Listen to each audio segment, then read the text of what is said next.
بسم اللہ الرحمن الرحیم۔ حضرت زید بن اسلم رضی اللہ عنہ اپنے والد کا یہ بیان نقل کرتے ہیں کہ حضرت عمر رضی اللہ عنہ ایک دن مسجد نبی میں آئے تو دیکھا کہ حضرت معاذ بن جبل رضی اللہ عنہ آپ صلی اللہ علیہ وسلم کی مزار اقدس کے پاس بیٹھے رو رہے تھے۔ حضرت عمر رضی اللہ عنہ نے فرمایا، اے معاذ کیوں رو رہے ہو؟ انہوں نے جواب دیا، میں نے رسول اللہ صلی اللہ علیہ وسلم کی ایک حدیث سن رکھی ہے، اسے یاد کر کے رو رہا ہوں۔ وہ حدیث یہ ہے، آپ نے فرمایا ذرا سی ریاکاری بھی شرک ہے، اور جس نے اللہ کے دوستوں سے دشمنی رکھی اس نے اللہ تعالیٰ کے خلاف یعنی جنگ کر دیا۔ اللہ تعالیٰ ان سے چھپے ہوئے پرہیزگار نیک لوگوں سے محبت کرتا ہے۔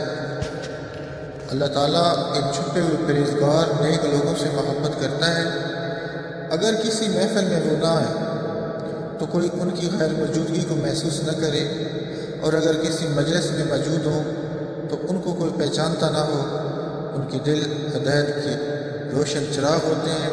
وہ عموماً گرد و غبار والے ایک تاریک مقامات پر ملتے ہیں حضرت علی بن ابی طالب رضی اللہ عنہ فرماتے ہیں، رسول اللہ صلی اللہ علیہ وسلم نے ارشاد فرمایا، اگر اللہ تعالیٰ کسی شخص کو اس کے گناہ کی سزا دنیا میں دے دے تو اس کے عدل سے یہ کبھی امید ہے کہ آخرت میں اس کو دوبارہ سزا نہیں دے گا، اور جس شخص کے گناہ کی اللہ تعالیٰ دنیا میں پردہ پوشی کی اور سزا نہ دی تو اللہ تعالیٰ کے فضل سے یہ کبھی امید ہے کہ جس گناہ کو وہ معاف کر چکا ہے اس کی سزا دوبارہ نہیں دے گا۔